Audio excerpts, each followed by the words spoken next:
పవన్ కళ్యాణ్ చెప్తున్నారంటే మేము ఎంత ధైర్యంగా పోరాటాలు చేస్తాం. 17 కేసులు పెట్టి ఎన్నో కేసులు గత ప్రభుత్వంలోనే ఎన్నో కేసులు పెట్టించుకొని ధైర్యంగా చూసాం. ఇచ్చేముంది ఎన్ని కుట్రలు చేసి ఎంత కేసు పెట్టినా మనం నిజాయితీగా మనం ఆ కేసు నుంచి బయట వస్తాం. పవన్ కళ్యాణ్ గారు తప్పకుండా పవన్ కళ్యాణ్ గారితో పాటు రాష్ట్ర ప్రజలతో మనం అర్థం చేసుకుంటాం. నియోజకవర్గ ప్రజలతో మీరు మమ్మల్ని అర్థం చేసుకుంటారు. మీరు అందరికీ తెలుసు ఆల్రెడీ ఇంత పెద్ద ఇష్యూ రాకముందే అందరికీ తెలుసు ఏం జరిగింది, ఇక్కడ ఎంత చేశారని తొందరలో అందరికీ తెలియజేస్తాం. ఎందుకు మాకున్న లీగల్ కాంప్లికేషన్స్ కాబట్టి మేము ఇన్ని రోజులు బయట మాట్లాడలేదు, ఇన్ని రోజులు మిమ్మల్ని ఎవరిని పర్వాలేకపోయారు. Thank you. మీరందరూ ఈరోజు ఇంతమంది వచ్చారు మా కోసం.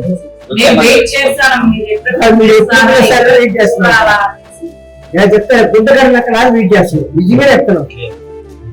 క్షమించి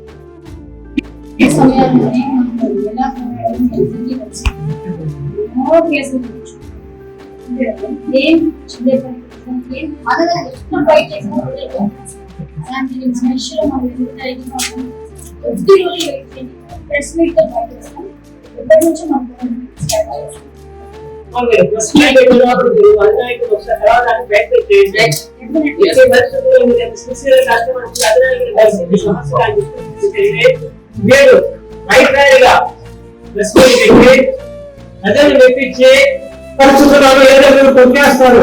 మిమ్మల్ని ఎన్నోసార్లు చెప్పాను, కానీ నాకు రాజకీయానికి ఐ హేట్ పాలిటిక్స్.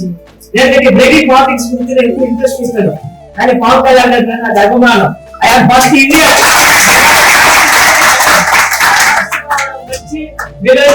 తెలుగువ నేను నాకు నచ్చి ఒక చెల్లెలుగా మీకు సపోర్ట్ గా వదులుకునేటైతే మీరు వెళ్ళండి, మీరు దేనికంటే జనసేన పార్టీ హైకమాండ్ మనం గౌరవించాలి. ఆయన దగ్గర నుంచి మీరు ఆయన వెళ్తున్నారంటే మీరు ఆయన దగ్గర నుంచి జరుగుతుంది.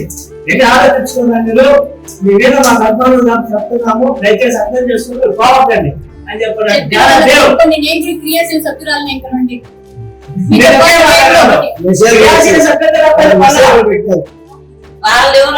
మమ్మల్ని